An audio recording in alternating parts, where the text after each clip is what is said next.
dari kelompok 1 kelas 10 yang beranggotakan saya sendiri, Nur Hikmah, dan teman saya Dedeh Ayuni dan Ella Susilawati. Di sini kelompok saya akan mempresentasikan bab 1 yang berjudul dakwah Rasulullah Shallallahu Alaihi Wasallam di Mekah. Dimulai dengan pola kepemimpinan Rasulullah Shallallahu Alaihi Wasallam dan sikap Rasulullah Shallallahu Alaihi Wasallam dan para sahabat dalam menegakkan kebenaran. Selanjutnya akan dijelaskan oleh Dedeh Ayuni.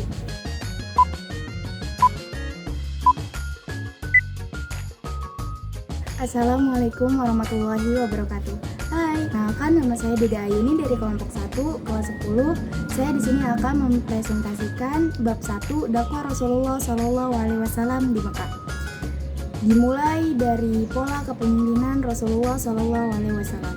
Sejarah mencatat bahwa kepemimpinan Rasulullah Shallallahu Alaihi Wasallam berlangsung bukan tanpa hambatan. Namun hambatan-hambatan itu tidak membuat beliau merasa putus asa dan gagal dalam melaksanakan tugas yang diembannya. Nabi Muhammad SAW merupakan sosok pemimpin panutan yang memiliki jiwa kepemimpinan yang berlandaskan Al-Quran. Berikut merupakan pola kepemimpinan Rasulullah SAW. 1. Rasulullah SAW memiliki akhlak yang terpuji. Salah satu akhlak yang dimiliki Nabi Muhammad SAW adalah beliau merupakan sosok yang lemah lembut. Sikap ini menjadi daya tarik bagi orang untuk memeluk agama Islam. 2. Nabi Muhammad SAW memiliki karakter tahan uji, tangguh, ulet, sederhana, dan bersemangat baja. Beliau juga memiliki sikap percaya diri dan pengalaman hidup yang penuh perjuangan yang menjadikan beliau seorang pemimpin yang tidak akan surut dalam perjuangan. 3. Sistem dakwah yang digunakan Nabi Muhammad SAW ialah metode imbauan dan diiringi hikmah kebijaksanaan dan tidak menggunakan metode paksaan, tetapi hanya mengimbau orang kafir untuk memeluk agama Islam. Dan yang keempat, prinsip persamaan derajat. Dalam pergaulan sehari-hari, Nabi Muhammad SAW selalu bersikap sama. Tutur sapanya, lemah lembutnya, senyum manisnya, dan tidak pernah membeda-bedakan. Yang kelima, prinsip kebersamaan. Nabi Muhammad SAW tidak hanya memberikan perintah, tetapi beliau sendiri ikut terjun memberikan contoh. 6. Mendahulukan kepentingan dan keselamatan pengikut atau umatnya. Yang ketujuh, memberikan kebebasan berkreasi dan berpendapat serta pendelegasian wewenang. Dan yang terakhir, Nabi Muhammad SAW adalah pemimpin karismatik dan demokratis. Yang selanjutnya ada sikap Rasulullah SAW dan para sahabat dalam menegakkan kebenaran. Yang pertama, sikap tangguh dan semangat dalam menegakkan kebenaran. Islam merupakan agama besar yang disebarkan oleh Nabi Muhammad SAW. Beliau merupakan sosok pemimpin yang tangguh dan tidak mengenal kata takut dalam menghadapi berbagai macam rintangan, cacian, hinaan, dan penyiksaan yang dilakukan kafir Quraisy.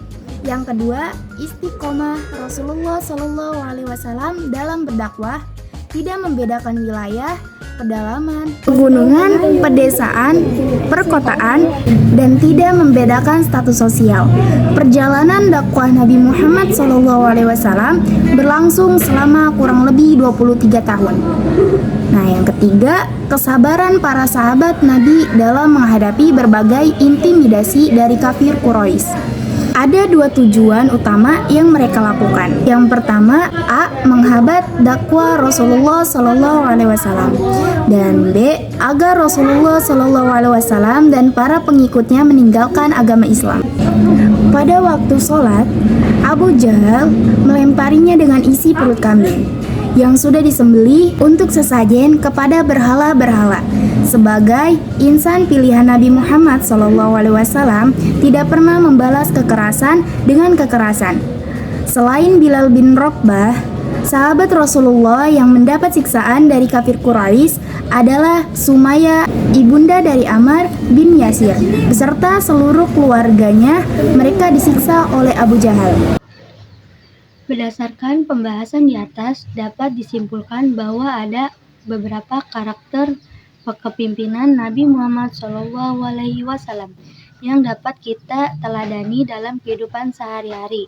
Di antaranya adalah amanah, yaitu dapat dipercaya, tabligh menyampaikan segala sesuatu, fatona bijaksana, serta cerdas dalam suatu hal. Di era modern saat ini di mana terdapat banyak sistem perubahan-perubahan dalam aspek kehidupan yang semakin berkembang mengikuti arus perkembangan zaman. Walaupun demikian, terdapat analogi karakteristik kepemimpinan dalam lembaga Islam saat ini yang mengacu pada karakteristik kepemimpinan Rasul pada masa itu, seperti kepemimpinan berbasis masyarakat yang memberikan motivasi dan membangun komunikasi sejak lama. Rasulullah SAW sudah menerapkan hal yang sedemikian dengan pendekatan integratis.